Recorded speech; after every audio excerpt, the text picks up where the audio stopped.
Hi guys! Welcome back to our channel. Yes, nandito na naman tayo sa garden. Sa garden, sa backyard namin. Yes. Dahil napakaganda ng weather. So, katuloy lang to ng aming vlog kahapon. And if you've watched it, ito na ang aming backyard. Napaka-sunny na ng weather, kaya kami ay nagtatago. Ang sakit pa rin sa balat pag tinatamaan. Pero kapag umiihip yung hangin, ako malamig din. Kaya naka-jacket. Yan, jacket pa rin tayo. Pero naka-shorts yan si Alvin. Yeah, oo. Ganito kaganda yung weather namin sa Calgary, no? Yan, very thankful kami na for the entire week ay napakaganda at walang snow. Sana tuloy-tuloy ng ganito. Hopefully, dahil spring na, no? Although, syempre, hindi natin masabi dahil Calgary to, pwedeng may sumulpot na snow. Yes. Yan. So anyway, ayan, ito na ang promise namin. Sabi namin, ay itutuloy natin yung update regarding kay Alvin. Sa mga hindi pa po nakapanood ng aming vlog kahapon, ayan na nga po yung vlog namin kung saan namin shinare ang latest update sa buhay ni Alvin, ayan, sa aspeto ng trabaho. And ano nga yung ni-reveal mo doon? Pre, yung pagtanggal natin sa trabaho. Ayan, na wala na siyang work. Yes. Ayan, na-lay off na nga po si Alvin sa kanyang trabaho. Pero, syempre, there's more. So, ano nga ba yung update mo ngayon? Secret. Secret pa rin, no? So, yun. Anyway, sa mga bago pa lang sa channel namin, syempre, gusto mo nung magpasalamat sa sumusuporta sa amin. So, bumalik ako dun sa Dot Foods. Yun, good thing at tinawagan tayo ng manager. Yes. At sakto naman ay na kailangan nga natin ng trabaho. And yun, timing lang din talaga na tinawagan niya ako. Sabi niya kung gusto ko raw bumalik. Kasi yun yung hindi niya naman alam na wala akong work. Kaya ang tanong niya sa akin kung gusto ko raw bumalik. Ay, mag-submit ng resume. Oo, kasi open daw sila ngayon. I mean, nung time na yun, open sila ngayon. So, on the spot, sinend ko agad agad ako sa Indeed kasi nasa nasa Indeed lang yan, nasa guys. Indeed lahat Indeed, Job Bank, etc. Then yun, nung pagpasa ko, nagulat siya, sabi niya, bilis ko daw ginawa. And yeah, ready na kasi. Dahil, aside doon, yan, i-share mo rin na nag-a-apply ka rin ng work sa iba. Nag-a-apply na rin ako sa iba talaga, guys. And actually, meron tumatawag din sa akin. Pero parang part-time. So, sabi ko kailangan ko full-time. And yun nga, at nung nalaman ko nga na open ang Dot Foods ulit. So, nagpasa ako. Yun nga lang, talagang guys, process ulit talaga, from zero talaga. Yes, kasi, kahit na nagtrabaho ka doon ng 1 year and 8 months, paano yung prosesong pinagawa sa'yo ulit dito? Okay, so after nung magpasa ng resume, biglang may bumalik sa akin na link at kailangan kong i-click yun para sa interview. So sinet nila ako ng interview dun sa manager ko na tumawag din sa akin. So sabi ko nga, isip ko, ano pa ba interview nila sa akin? Galing naman ako doon. Yung parang kung tatanungin ka ng skills, alam na nila kung ano yung skills mo. Yun lang naman yung nasa mind ko. Pero yun nga, nung in-interview ako after a week, talagang as in, alam mo yun, parang hindi ako galing doon. Tinanong niya ulit ako, parang process na lang din kasi. May proseso na sila, kasi, may list of questions na sila. Kasi dahil bagong bagong building, kasi lumipat na sila sa dito, malapit lang sa akin, 72 Avenue lang, kabilang kanto lang, Barlow. And talagang lahat, yung interview, normal na interview, kung ano yung ginawa ko noon, ganun din yung ginawa ko ngayon. Then dalawa kasi manager ko doon So dalawa rin sila yung nasa harapan ko. Then after niya, matapos namin interview, inikot na ako doon sa building. And yan, nakita ko ulit yung mga kasama ko, sila Kuya Arnold, shoutout Kuya Arnold, Larry, Ryan, sino pa? Marami pa. Basta yung mga dating katrabaho, nandun pa rin sila lahat. Yes. At enjoy pa rin. Na-miss mo sila? Oo, totoo lang. Then yun, inikot ako, sobrang laki ng warehouse nila ngayon. Halos times 3 nung warehouse namin before. Yan. So, yan na yung first interview niya. Then after nun, sabi lang sa akin ng manager ko, maghintay daw ako ng email? 1 to 2 weeks para sa second interview. Yun sa big boss namin. Actually, na-meet ko na rin yun before. And yun, nangyari din yun, second interview. Pero doon, hindi naman na ako masyadong in-interview. Kasi kilala niya na ako. Sabi sa akin niya, nasa Toronto yun Parang kumbaga sa Tagalog, di na kita interview kasi kilala na kita. Gusto ko lang malaman mo na ganito, may bagong policy siyempre bagong rules, mga kung ano-ano, at dapat mong malaman. Sabi niya, siyempre, yung adjustment ko, although alam ko naman na lahat ng gagawin from pamula baba hanggang taas, so kailangan ko pa rin mag-training. Yun ang sabi niya sa akin. Then, yun yung second interview. And, yes. Alam ko, nasa 8 minutes lang yun, no, na tumagal. Less than 10 minutes. Bilis lang. Then, nabanggit niya sa akin na, yun nga daw, may rodeo kasi ulit nalabanan ng mga forklift. Nung 2023 kasi ako yung nanalo doon. At nabanggit niya sa akin, sabi niya, next week nga daw is may rodeo ulit. So, sabi ko, sayang at hindi pa ako start ulit agad. Kasi parang may proseso pa talaga siya. Pero okay na ako, natanggap na ako. Yun, hintay na lang ako kung kailan ako mag-start. Yeah, so yan, clarify namin na natanggap na si Alwin pero hindi pa nag-i-start. Yan, so i-inform pa lang siya kung kailan yung start date. Yes, pero we are really happy na sa ganitong development kasi finally, 'di ba, yung job na gusto rin naman ni Alwin and alam niya nang gawin, yun yung babalikan niya. Isa rin sa reason yun, guys. At kumbaga hindi rin ako naghanap ng iba pa kasi yung adjustment ko kasi para hindi na ako mahirapan. Alam ko namang mag-o-open sila kasi alam ko busy time na ngayong May na darating. Kaya sabi ko, sige, hintayin ko tong na to. Pero nag-a-apply ka rin, di ba? Yeah, nag-a-apply din ako sa iba talaga. Yun nga lang, yung tumatawag sa akin, part-time, ganyan. Naalala ko yung sa Southland, yung bus, yung school bus. School bus driver, tumawag din sa kanya. Kaso part-time nga. And ang taas ng sahod dun na. 35 per hour. 30 to 35. Yeah, ang mahal. Pero part-time nga lang siya. And baka on-call pa, no? Parang yun. So sabi ko, sige, hintay-hintay muna ako ng konti. At yun nga, at bigla ngang tumawag na itong manager ko. So, sa mga hindi ka pa nasubaybayan dati, syempre magtataka sila, babalik ka sa dati mong work. Bakit ka ba umalis sa work mo before? Na sa warehouse na yan as forklift operator? Yeah, the reason why, kung bakit ako umalis doon talaga sa warehouse is yung tech pathway. Yes. Dahil nga itong nilipatan recent na job is tech pathway siya. Yes, so pwede namin siyang i-apply sana sa PR, and yun yung reason talaga kung bakit ako lumipat doon. Yung position niya kasi drafting technologies or structural technician, ganyan. Papasok yun sa accelerated tech pathway ng Alberta, yan, as nominee. Yan, provincial nomination. Kaya ko talaga siya green up din talaga that time. Pero kung tutuusin, guys, okay ka na sana. Okay naman ako dun sa warehouse talaga. Masaya Ganun naman talaga, baby. 'Di ba? Marami tayong kakilala na lumilipat ng work. Yan. Syempre, lumilipat pa nga ng province, kung saan ka talaga ma-PR. And si Alwin din, yan, sumubok lang din naman para ma-PR kami. Pero yun nga, sa na-share naming video last time, sa hindi inaasahan ay nag-slow down yung company. Siguro, ayan o, diba, wag nating isipin na rejection to. So, this is God's redirection. So, pwedeng na nagkaroon ka lang ng detour or U-turn, tapos doon ka pa rin pala babalik. Pina-experience na lang sa akin yung ganong klase na trabaho. So, which is happy ako. Oo, ang dami mo rin na-meet. Sabi ko nga sa kanya, daily, pagka after ko doon sa work, ang dami ko natututunan talaga. Yeah, although hindi ko talaga siya na-practice ng sobra sa Pilipinas, kasi nag-business na nga tayo. Pero pagdating dito, doon ko na, alam mo yun, doon lahat nag-sink in sa akin na, ganito pala yun. Kaya masaya ako. At marami ako natutunan talaga. So, given na natanggap ka na, inaantay mo na lang kailan ang start date mo. Excited ka na ba bumalik ng trabaho after several months na nasa bahay at naging houseband ka? Houseband. Oo naman.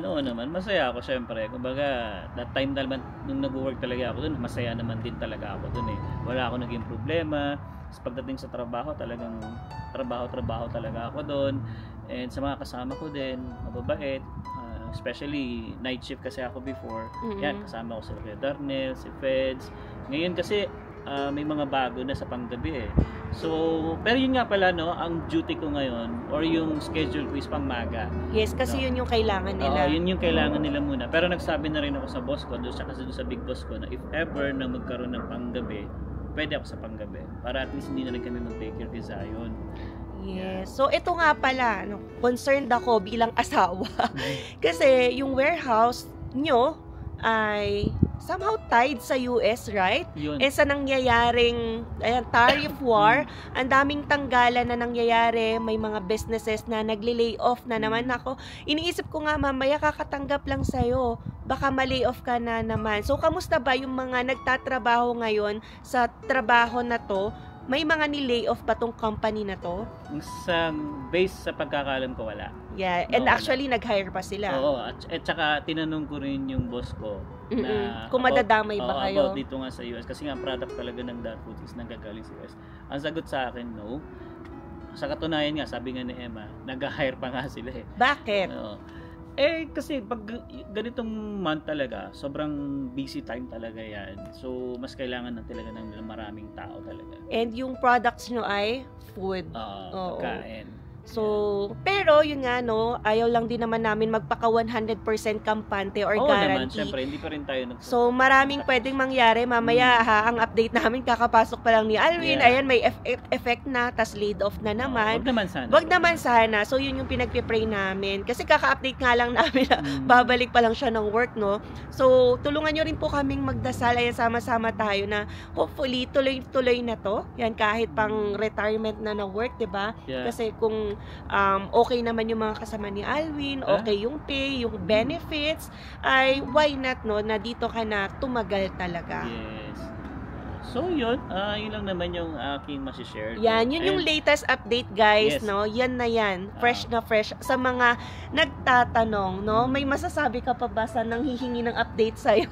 Yun lang. Panoorin niyo yung video na to para malaman niyo yung nangyayari sa amin. Especially yung yung vlog namin nung kahapon. Oo. Yan, panoorin niyo yun kung ano yung mga nangyari sa buhay namin at kung bakit hindi kami nag-share agad. Yes. So basta may mga bagay lang talaga na dapat namin yan, i-pause muna. itago muna. And i-deal privately. Yes. Yan, i-deal privately kaming mag-asawa muna bago namin i-share sa maraming tao. YouTube kasi all over the world kung pwedeng mapanood to. So, gusto namin kami muna yung makasolve, kami muna yung gumawa ng solusyon.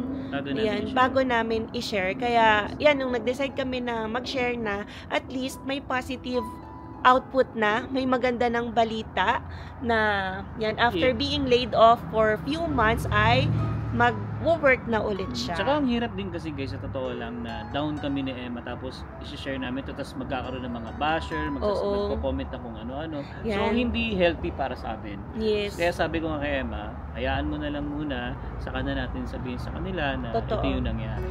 Yeah. Then pag okay na tayo at alam na nating medyo gumaganda na ulit yung ating career dito sa Canada, so yun yung time na para i-share na natin sa kanila. Yan, yung sa akin kasi, ang take ko, i-share mo yung kaya mo i-deal din kapag may nasabi yung mga tao. Yes. So, kung hindi ko pa kaya i-deal yung i-comment, ay hindi ko muna i-share. So, ipagdadaanan muna namin to, kami yung mananalig kay Lord, kami na ang bahala talaga i-solve to with His mercy and grace, pero yun nga, at least na pagtagumpayan na kaya na kahit ilang buwan na walang trabaho. Yes. So hopefully no, walang maging aberya kasi na-share na namin, no, tapos mamaya sabihin, okay, wag muna pala mag-start.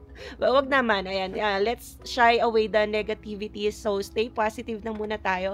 At least there's positive development na sa side ni Alwin. Yes. So yun guys, no, abangan nyo pa yung susunod na mga updates namin. Susunod na update.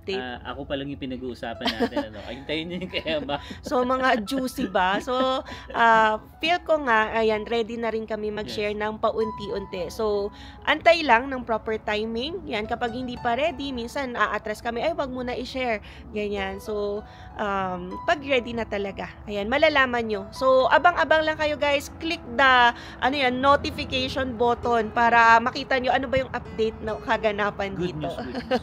So, maraming salamat talaga guys. Hindi ko na talaga maisa-isa yung mga nagpipray sa amin, yung mga nagpi-PM, yung mga nagko-comment na yung mga prayers, yung mga positive vibes, yung mga pampalakas ng loob habang pinagdadaanan namin to. So maraming salamat po sa inyong lahat. And gusto ko nga pala i-shout out baby yung ating si Brother Prince and sa buong brothers and sisters ng Copos for Christ. Kasi alam nyo guys, hindi namin alam na nagkaroon sila ng Samoa Prayer Brigade para sa amin, ay Kasi para nung kay nalaman Alvin. nila na yung siya pa lang, Na-refuse? na-refuse kami. I mean ako. Oo. Ayan. So, Nagpa-prayer vigil pala sila. Yung parang prayer to or dedicated para kay Alvin. nagulat nga ako nung umattend tayo, di ba? Oo. Parang tinatanong nila na, kamusta ka na? Oo, Okay na yung ano mo, permit Oo. mo?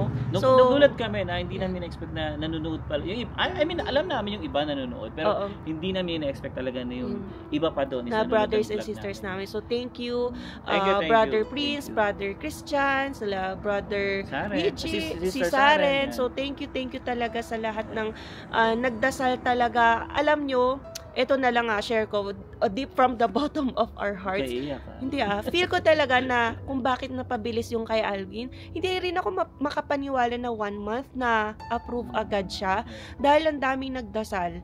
Totoo Kasi, lang. alam namin nasa 3 months to 6 months yung processing time pag na-reject, yung restoration. Alam niyo, hindi naman yung restoration yung na-approve sa kanya, ni-refund pa yun sa amin. Na motion for reconsideration ko siya.